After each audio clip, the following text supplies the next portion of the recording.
This is the Music Halls of Fame podcast.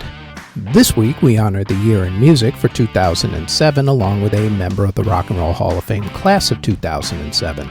We also look at the case for putting Don Henley into the Rock and Roll Hall of Fame. Plus, our Spotlight Hall of Fame is the Grammy Museum Hall of Fame in Los Angeles, California.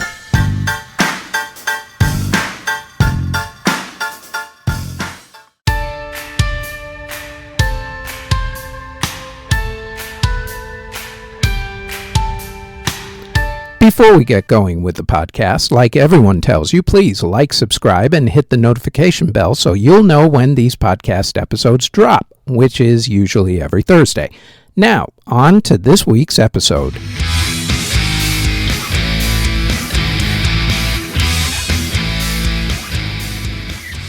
The year was 2007. In music events of 2007, the music industry went through growing pains of the digital revolution as digital downloads went up, but album sales cratered. The Live Earth concerts were held in 12 different stadiums in 7 continents. The concert for Diana, honoring the memory of British Princess Diana, took place. Justin Bieber started his road to getting discovered when he started his YouTube channel. Soul music made a comeback with artists like Amy Winehouse fully embracing and paying homage to it. Radiohead released an album and then told people to pay whatever they wanted for it. Most people gave the band money for it instead of taking a free album. Prince gave away his album Planet Earth for free with purchase of the British Daily Mail tabloid for whatever reason. Speaking of Prince, he also performed the halftime show at the Super Bowl, which is still considered to this day to be the greatest Super Bowl performance of all time. Dude sang Purple Rain while it was raining. Go figure. Perfect timing. Bands that started in 2007 included Bass Invaders, ASAP Mob, Mumford & Sons, Blood on the Dance Floor, Florence and the Machine, R.E.M, Cruella, Versailles, W&W, and Tame Impala. Chris Cornell left Audioslave.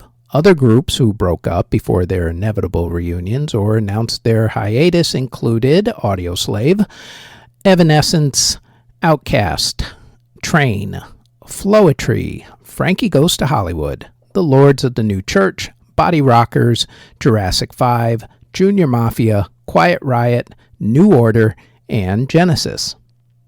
Bands that reformed included Extreme, the Jesus and Mary Chain, Boyzone, the Blow Monkeys, Sixpence None the Richer, Soul to Soul, Squeeze, King Crimson, James, EMF, Eve 6, the Mighty Mighty Boss Tones, Oblivion, Van Halen with David Lee Roth back as lead singer, and N17.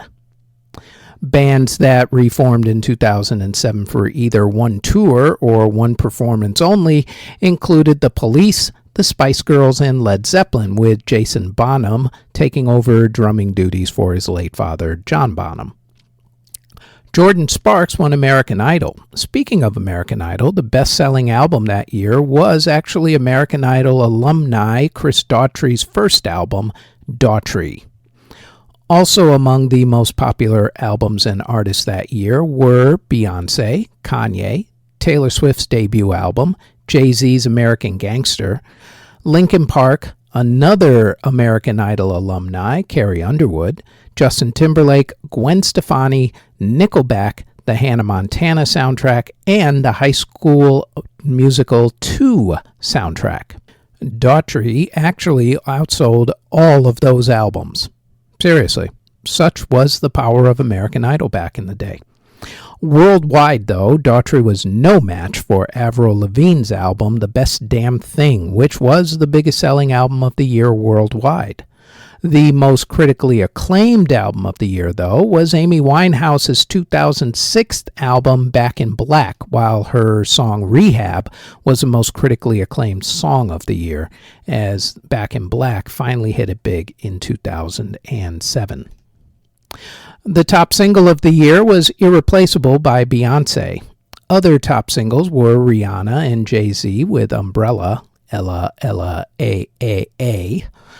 Gwen Stefani and Akon with The Sweet Escape, Fergie with Big Girls Don't Cry, T-Pain and Young Jock with Buy You a Drank, Carrie Underwood with Before He Cheats, The Plain White T's with Hey There Delilah, Akon and Snoop Dogg with I Wanna Love You, Nelly Furtado with Say It Right, Fergie and Ludacris with Glamorous, MIA's Paper Planes and Akon with Don't Matter. In country music, singer Sammy Kershaw ran for Louisiana's lieutenant governor spot, but lost that. Rascal Flatts, Sugarland, Brooks and Dunn, Montgomery Gentry, Big and Rich, and Emerson Drive were the biggest groups of the year. Top artists included Rodney Atkins, Kenny Chesney, Tim McGraw, Taylor Swift, Carrie Underwood, Brad Paisley, Billy Currington, Reba McEntire, Martina McBride, Alison Krauss, George Strait, Keith Urban, Kelly Pickler, and Luke Bryan. There were actually 25 singles that hit the top of the country music singles chart in 2007. Among those were artists who were actually taking more than one trip to the top of the charts, including Kenny Chesney, who had Beer in Mexico, Never Wanted Nothing More, and Don't Blink. Taylor Swift had Our Song. Garth Brooks had More Than a Memory. Tim McGraw had Last Dollar. Brad Paisley had Online, She's Everything, and Ticks, which is a weird song about, well, ticks. Rascal Flatts' Stand and also Take Me There. There were two songs at the top of the charts for them. Big and Rich's Lost in This Moment, George Strait's It Just Comes Natural, and Carrie Underwood's So Small, and also her song Wasted hit the top of the charts.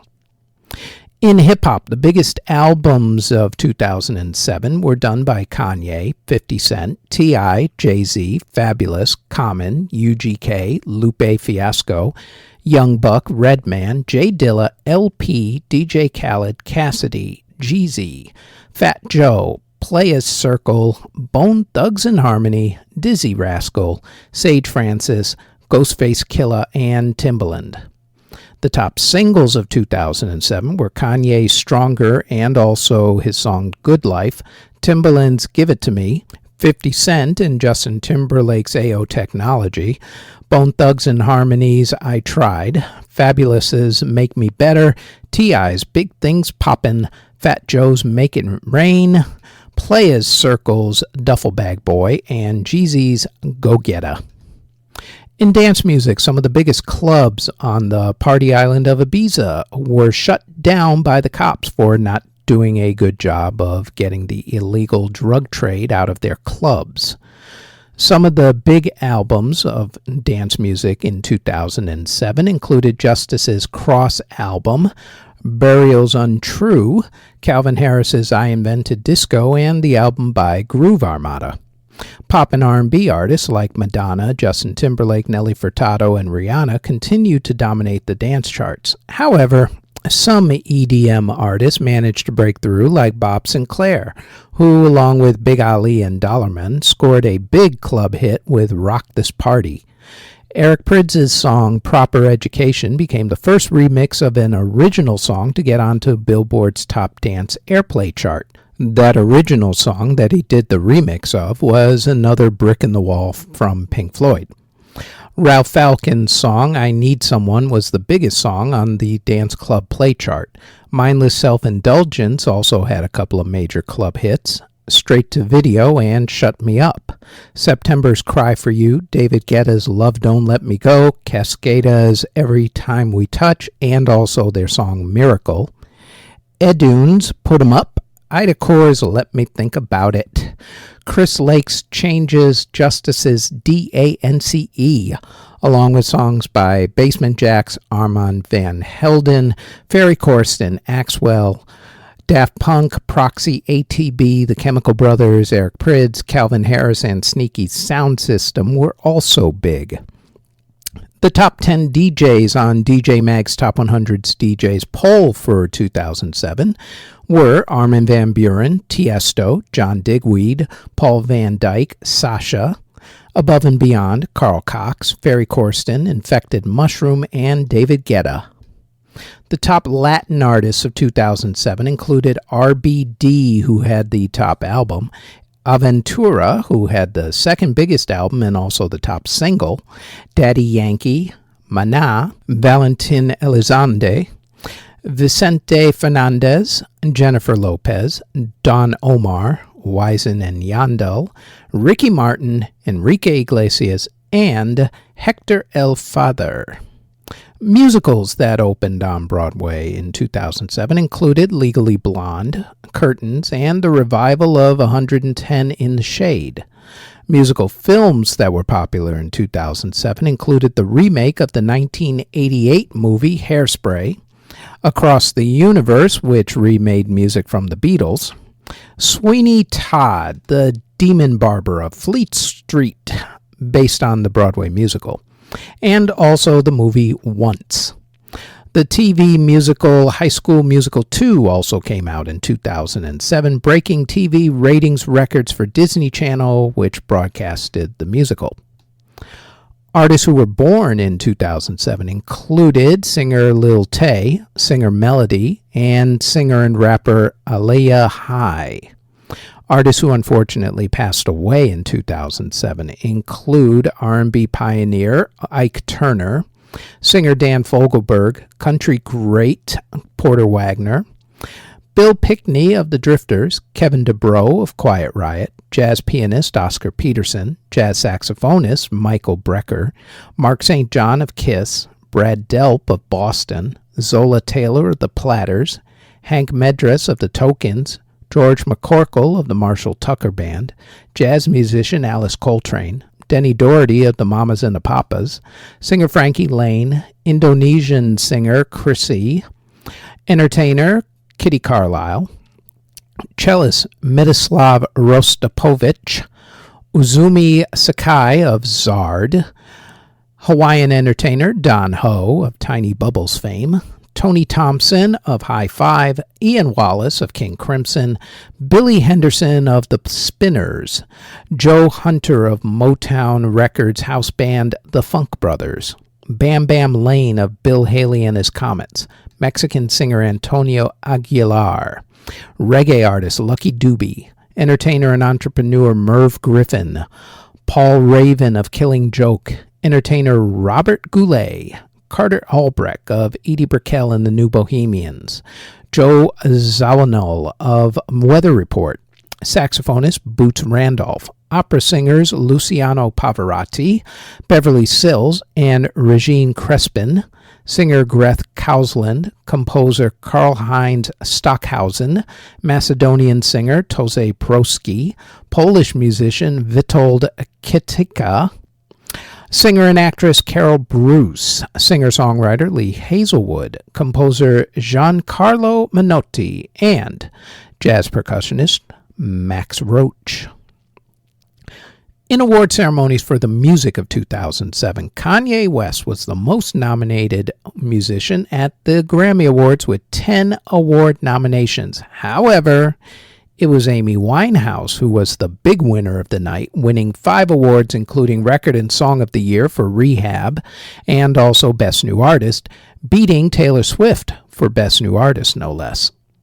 Because of visa problems getting into the United States because of prior legal problems in the UK, Amy Winehouse was not allowed to enter the United States to attend the ceremony. Instead, she performed and accepted her awards via satellite back in England.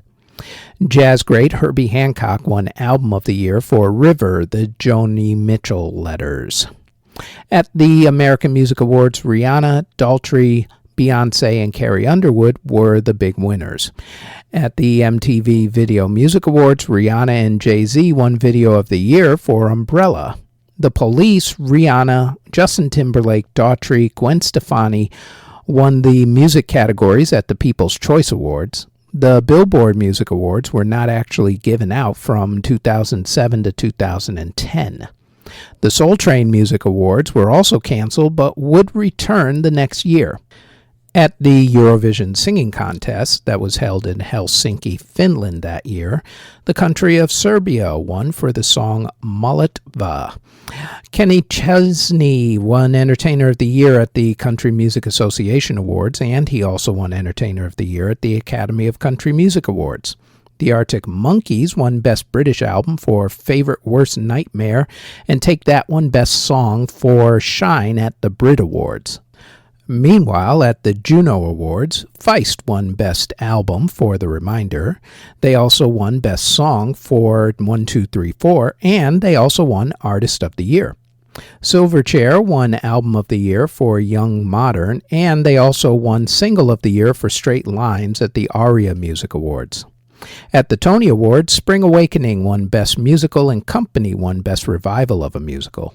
Musically at the Academy Awards, Glenn Hansard and Marketa Erglova won Best Original Film Song for Falling Slowly from the movie Once, and Dario Marianelli won Best Original Film Score for the movie Atonement.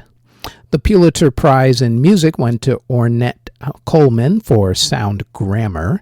The Canadian Polaris Prize went to Patrick Watson for his album Close to Paradise. George Shearing was knighted by Queen Elizabeth II. Evelyn Glennie was made a dame, while Rod Stewart, John Rutter, and Imogen Cooper were among those given Order of British Empire awards by the Queen. The Rock and Roll Hall of Fame induction ceremony was held on March 12th at the Waldorf Astoria Hotel in New York City. During the ceremony, only Sammy Hagar and Michael Anthony from Van Halen went to the ceremony to be inducted, despite the fact that they had both been kicked out of Van Halen at that point. The rest of the group did not even bother to show up. Eddie Van Halen was rumored to be in rehab at that moment, actually. The 2007 class only had artists inducted into the performers category, as no one met the criteria for any of the other categories. But in that performers category, the Hall inducted the Ronettes, Patti Smith, Grandmaster Flash and the Furious Five, Van Halen, and this next group.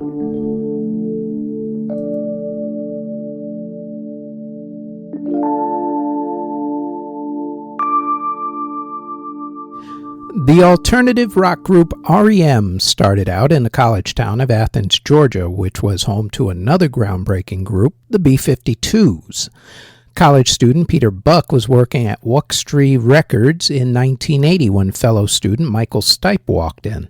The two of them struck up a conversation and realized that they both liked the same music. The two soon-to-be friends then met students Mike Mills and Bill Berry through a mutual friend. And after realizing that they all shared a love of music, the four guys decided to form a band together and play around town. Eventually, they started to get serious about music, so they ditched college. The name R.E.M. was picked out of a dictionary by Michael Stipe and is short for Rapid Eye Movement, which is the dreamlike state when you sleep. The group got a local manager and went to work making a name for themselves by touring in the southern United States.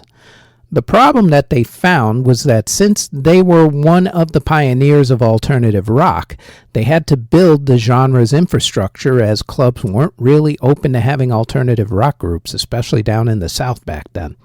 So, while they kept things lean by doing things like having a $2 per day food allowance, they built up their fan base the old-fashioned way.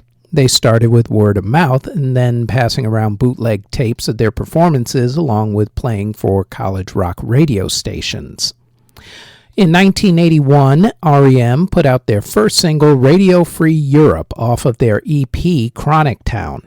That got the attention of independent record label IRS Records, who signed them to a contract in 1982 and got them right to work recording at Reflection Studios in Charlotte, North Carolina. After clashing with their first producer, Stephen Hague, the group was able to work with Don Dixon and Mitch Easter, who worked on Chronic Town with them. Recording sessions started in January of 1983, took less than 8 weeks to finish, and was mixed and mastered in March of 1983 due to the fact that a lot of the songs were already written. In keeping with their ad hoc way of doing things, they experimented with different microphone positions, using guitar reverb, and putting drums in a different room for recording purposes. The result was the critically acclaimed debut album Murmur, released the very next month in April of 1983. That's how quick things were done back in the days. Their follow-up album, Reckoning, was done almost the exact same way, and with the same two producers. Reckoning was recorded in December 1983 in Charlotte, North Carolina again, and took only 16 days to record. The first 8 days of the month, then a 2-week break to play a gig or two, and then another 8 days to finish the album. Reckoning, which was released in April of 1984, was a lot darker in mood than Murmur, with themes of alienation and loss weaving their way across the album. Nonetheless, Reckoning was also a big success, both with the critics and the public. Their third album, Fables of the Reconstruction, is considered by many critics to be one of the group's masterpieces, but it didn't come so easily this time. Joe Boyd came in as producer this time. Joe was known for being a perfectionist on his albums, which clashed with R.E.M's style of recording. Still, Fables was recorded relatively quickly, with the session starting at Air Studios in London, England in March of 1985, with the album being released in June of 1985. Again, it was a critical and commercial success, both in America and in the UK, where it became their first chart-topping UK album, peaking at number 11. The fourth album, Life's Rich Pageant, was different in many ways from their earlier albums. For starters, it marked a shift from their post-punk emo alternative rock and more towards a more hard rock style of alternative.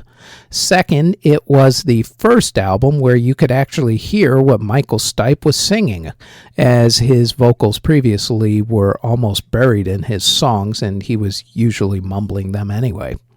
New producer Don Henley got Michael to sing more clearly this time around. Life was actually recorded at John Mellencamp's Belmont Mall Studios in Indiana. They started recording in April 1986, finished it in May, and released it in June. This was the first album that got them more of a foothold into the mainstream top 40 radio stations, although they wouldn't get their first top 10 song until their next album. That next album, by the way, Document, was recorded in March and April 1987 at Sound Emporium Studios in Nashville, Tennessee, with their new producer, Scott Litt. Litt would stick around for a little while. The album was released in August 1987 and became a top 10 album with R.E.M. classics The One I Love, It's the End of the World as We Know It, and I Feel Fine, and Finest Work Song. It was also their last independent release with IRS Records, as R.E.M. then signed with major record label Warner Brothers. IRS did put out the group's successful greatest hits album, Eponymous, later on, though.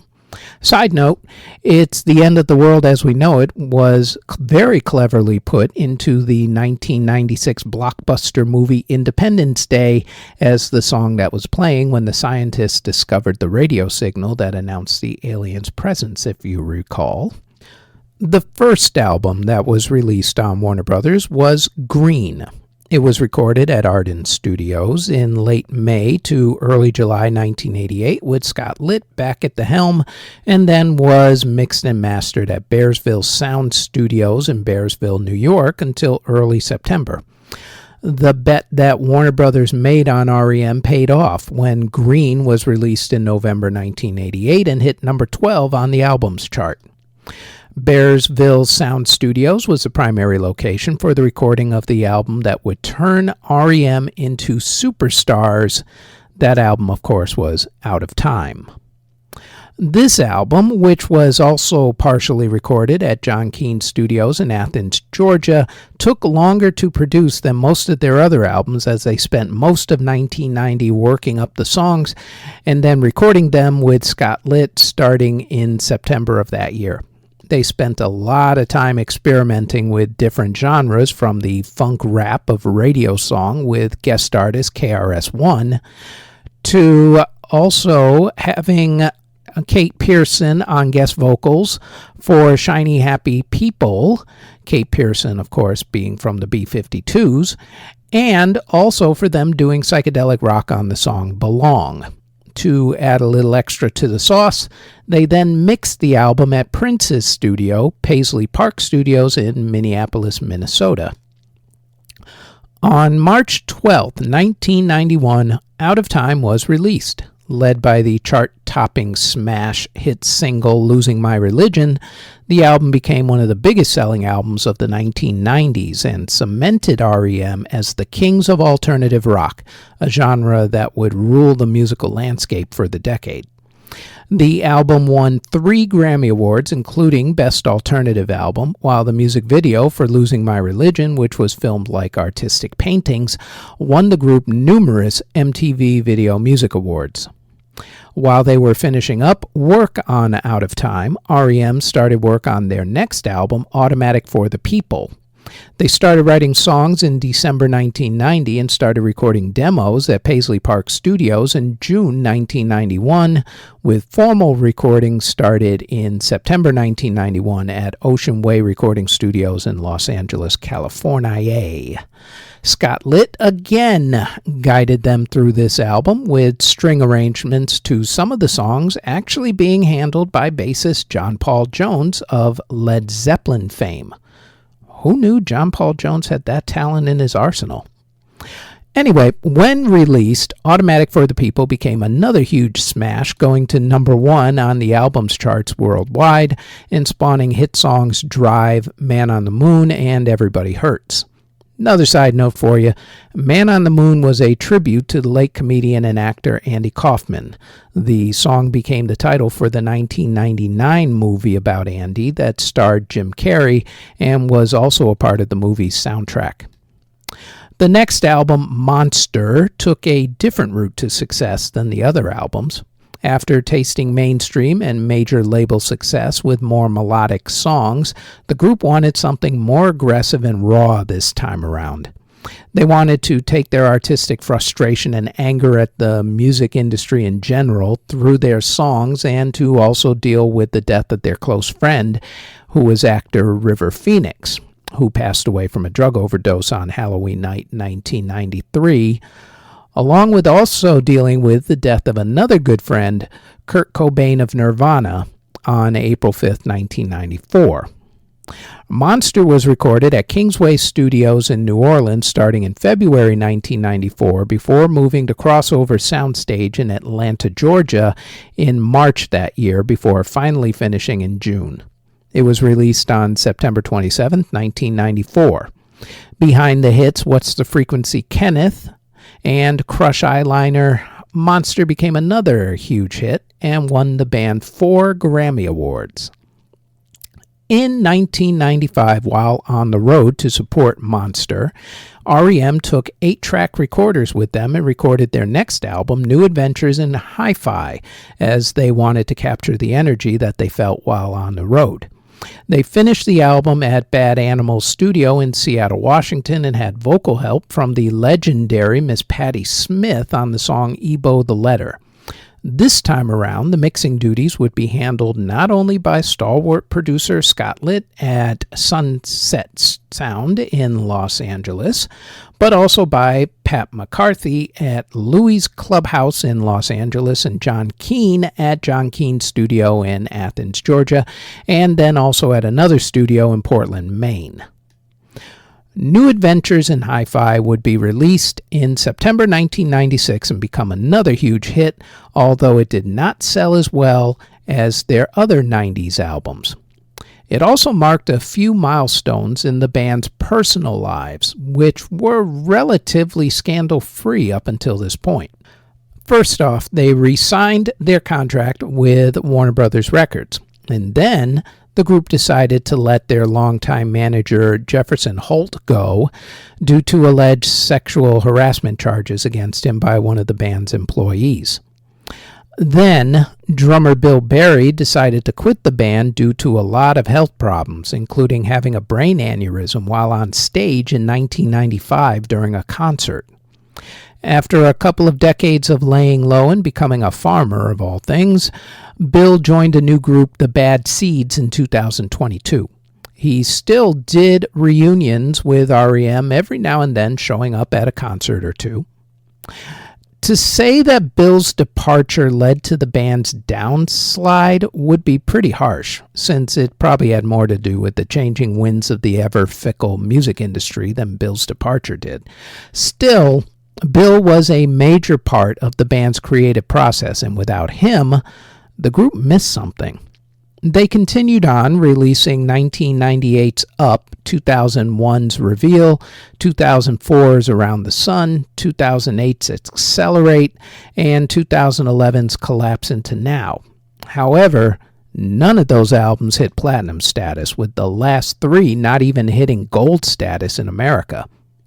The remaining members of the band amicably called it quits in 2011 after deciding that the band, after 31 years, mind you, had run its course.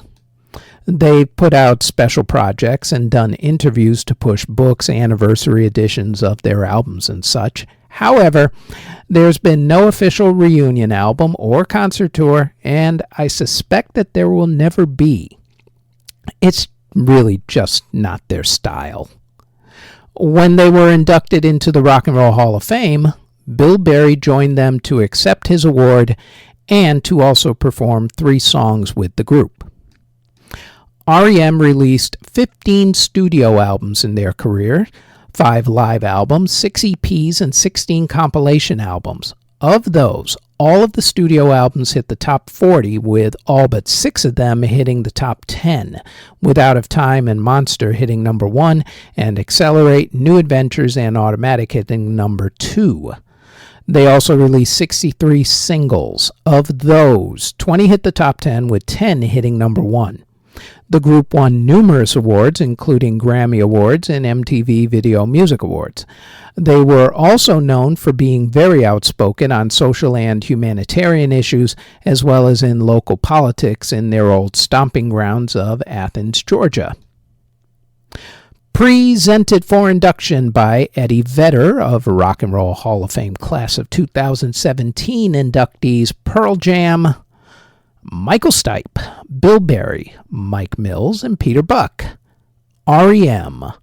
inducted into the Rock and Roll Hall of Fame, Class of 2007, and we've put a bunch of the group's music on this week's podcast playlist, the link to which is in the show notes.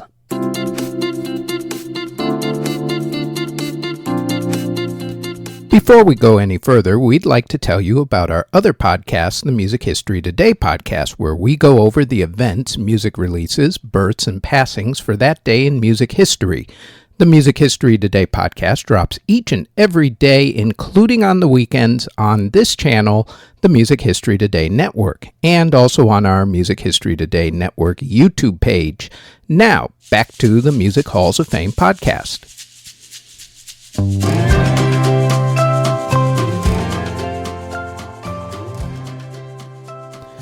This week, we're going to look at the case for putting Don Henley into the Rock and Roll Hall of Fame as a solo artist. Don, of course, started his career as a member of Rock and Roll Hall of Fame inductees, the Eagles. However, he put together a great solo career while the Eagles had broken up. So, with that said, to the tale of the tape we go. Don Henley released 5 studio albums and 2 compilation albums. Of those, his 5 studio albums hit the top 40, while one of his compilation albums hit number 48. 3 of his studio albums got to the top 10, with 2015's Cass County getting to number 3. His best-known album, 1989's The End of the Innocents, only got to number 8, but it's his best-selling album with over 6 million copies sold in America alone. As far as his singles went, he released 52 of them. Of those, 19 hit the top 40 on the U.S. charts, with 14 of those hitting the top 10. And of those 14, 5 hit number 1. He's had big hits like The Boys of Summer, The End of the Innocents, Dirty Laundry, All She Wants to Do Is Dance, Last Worthless Evening, I Will Not Go Quietly, and The Heart of the Matter, among many others. Don has sold 10 million albums as a solo artist. He's also received 18 Grammy Award nominations, winning 3 of those. He's also won MTV Video Music Awards for the videos to Boys of Summer and The End of the Innocents. Now that right there is a pretty solid resume. As far as whose careers he compares to, who are already in the Hall as solo artists after coming out of successful groups, well, you got Lionel Richie of the Commodores, who is in the Hall as a solo artist, Paul Simon of Simon and Garfunkel, who is in the Hall as both Simon and Garfunkel and as his solo career, along with Stevie Nicks of Fleetwood Mac, who is also in as a solo artist and also in the group Fleetwood Mac, and who Don sang the hit single Leather and Lace with. So if all of those people are in the Hall, then I see no reason why another great singer-songwriter, Don Henley, isn't in as a solo artist as well. And to prove my point, check out his music, which we put onto this week's podcast playlist for you. Check the link in the show notes.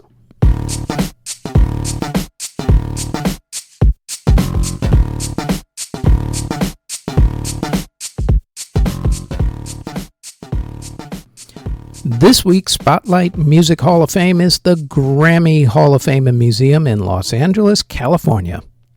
There are actually 3 Grammy Museums now, with one in Newark, New Jersey, and another one in Cleveland, Mississippi, to go with the main one in L.A. The Recording Academy runs the museums, but has been inducting members into its Hall of Fame since 1974. The main Grammy Museum itself, with its Hall of Fame wing, opened in 2008 at LA Live, which is the downtown LA complex that has what used to be called the Staples Center and is now named after some sort of crypto thing. The museum has 4 floors, including a theater, and some of the past exhibits there have paid tribute to John Lennon, Roy Orbison, Latin singer Jenny Rivera, and the world of hip-hop. Plus, they have ticketed evening discussions with artists such as Debbie Gibson and also Richard Marx. Ticket prices are normally $18 for adults, $15 for seniors and military members with ID, $12 for college students with ID, and kids 5 through 17. Children 4 and under, by the way, and also museum members are free. Its normal hours are Monday, Wednesday, Thursday, Friday, and Sunday from 11 a.m. to 5 p.m., Saturdays from 11 a.m. to 6 p.m., and closed on Tuesdays. However, due to the changing seasons and all, always check with the museum's website for updated hours of operation along with pricing, as things have shifted over the past year more than a few times. GrammyMuseum.org is its website, and we will, of course, throw that into the show notes for you. Billy Joel was born May 9th, 1949 in the Bronx in New York City, but is probably more synonymous with the area he grew up in, Long Island, New York. He started his career in 1971, but had his career breakthrough in 1977. And even though it feels like he's put out a ton of work, considering how long he's been around, he actually hasn't. He's only put out 13 albums in an over 50-year career, his last album being an album of classical compositions almost a decade ago. He's also put out 5 live albums and is still a big concert draw, including doing a monthly residency at Madison Square Garden that he is about to end within the next few months, actually. Billy's had 33 top 40 hits, but a lot of his songs that didn't chart are considered classics and are classic rock radio and streaming station staples. He has won 5 Grammy Awards, including Album of the Year, Song of the Year, and Record of the Year. He has also won pretty much every single major Lifetime Achievement Award you can think of, including a star on the Hollywood Walk of Fame and a spot in the Rock and Roll Hall of Fame. He has surprisingly not gotten either a Presidential Citizens Medal or a Presidential Medal of Freedom, but there's hopefully still time for that. He's also probably never ever going to get a Safe Driving Award, given his history of serious auto accidents. Google them if you don't know what I'm talking about. It's too numerous to talk about here. Billy has put out classic albums like 52nd Street and Innocent Man and The River. He's put out classic songs like Tell Her About It, We Didn't Start the Fire, Uptown Girl, My Life, Allentown, Pressure, Goodnight Saigon, and the list goes on and on. What people may not know or even remember is that Billy's career did not get off to such a great start. In fact, if not for the success of this next album, it may have ended pretty early. Billy's first album was Cold Spring Harbor, which was released back in 1971. A few of the songs that were on it, like She's Got Away, are now considered part of his greatest hits, but they only became hits years after the fact. In fact, a lot of his classic songs that you know and love on classic rock radio stations were not hits when they first came out. Cold Spring Harbor was actually a stone cold bust. His second album fared a little better. Piano Man, which was released in 1973, was a decent hit. The title track, of course, is both his signature song and his nickname. His third album, Street Life Serenade, released in 1974, bombed as well. His 1975 album, Turnstiles, the same, although it also had soon-to-be classics New York State of Mind and Say Goodbye to Hollywood. So, for those of you keeping score already, that's 3 dead albums and 1 meh album. Columbia Records, the record label to which he was signed to, decided to give him one last chance. If his next album did not sell well at all, that would be it for his contract, and as they say, he was free to pursue other opportunities elsewhere. So, no pressure. Billy went to work. He flirted with the idea of working with Sir George Martin of Beatles fame, but instead decided to work with Phil Ramone, who had worked on Paul Simon's album Still Crazy After All These Years. This decision was actually made a lot easier when, as it turns out, Sir George didn't think it was such a good idea for him to work with Billy and his band. Phil was great in that he used what were at the time considered innovative techniques, such as doubling up on all the vocals. He also added synthesizers and drum machines, things that were just becoming accepted instruments, thanks in part to artists like Stevie Wonder using them back in the 70s. Playing on the album with Billy were multi-instrumentalist Richie Cannata, Dominic Cortese on accordion, organist Richard T., guitarist Hiram Bullock, Steve Kahn, Hugh McCracken, and Steve Berg, Doug Stegmeyer on bass, and Liberty DeVito on drums. In the recording booth with Phil Ramone was engineer Jim Boyer. Ted Jensen handled the mastering duties at Sterling Sound Studios in New York City.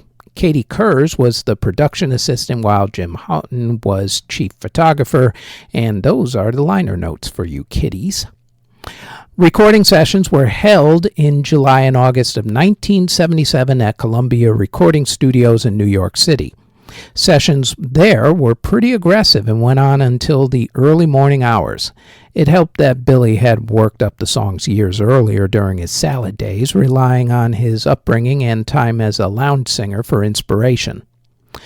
On this album were the songs Movin' Out, Only the Good Die Young, Just the Way You Are, Scenes from an Italian Restaurant, Vienna, She's Always a Woman, The Stranger, Get It Right the First Time, and Everybody Has a Dream.